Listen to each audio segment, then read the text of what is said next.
The wallet lay in the dust beside the road, half covered by dry leaves. Samuel saw it just as the sun dipped low, turning the sky the color of fire. At first, he kept walking, his stomach twisted with hunger. He hadn't eaten since yesterday morning, and the few coins in his pocket weren't enough to buy even a small loaf of bread. Back home, his mother lay weak, her cough getting worse by the day, and medicine was a luxury he couldn't afford. But something made him stop and turn back. He picked up the wallet. It was heavy, too heavy. Samuel's fingers trembled as he opened it. Inside were neatly stacked bills, more money than he had ever seen in his entire life. Enough to buy food for weeks, medicine for his mother, and maybe even pay his school fees. Enough to change everything. For a moment, the world went silent around him. A voice whispered in his mind, "No one saw you." Another argued, "They won't even miss it." The loudest voice insisted, "God will understand." Samuel closed his eyes, his heart pounding. He remembered his father's words, spoken years ago, before hunger stole his strength and sickness took his breath. "Poverty is painful, my son, but a broken conscience is far worse." Tears welled up in Samuel's eyes. He looked inside the wallet again and found an identification card, a name, an address, a face that looked tired and afraid.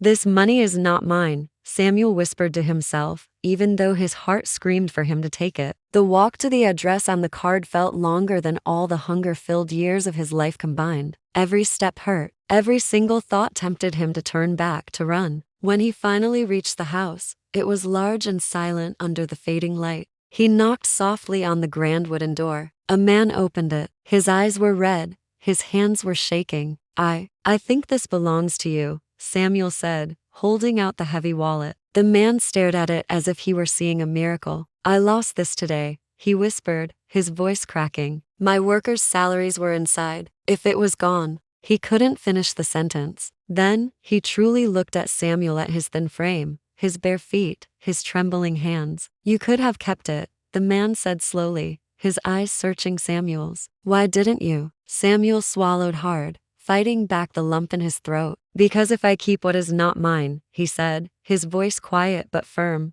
"I may gain money, but I will lose myself." The man's expression softened. He knelt down and placed his hands on Samuel's small shoulders. "You returned more than my wallet today," he said, his voice filled with emotion. "You restored my faith." He insisted Samuel take a reward, but Samuel refused. He hadn't done it for money. In the end, the man gently placed some bills into his hand, not as a payment, he explained, but as a gift of gratitude. That money bought medicine for his mother. It put food on their table. And it bought the school books Samuel thought he would never touch again. Years later, Samuel would become known as a man of great integrity, trusted by many, respected by all. But whenever someone praised his success, he would just smile and say, "It all began the day I returned a wallet I badly needed." Because honesty does not always make us rich instantly, but it always makes us worthy of a better future. Thanks for watching. If this story moved you, please give it a like and subscribe for more content that inspires. See you next time.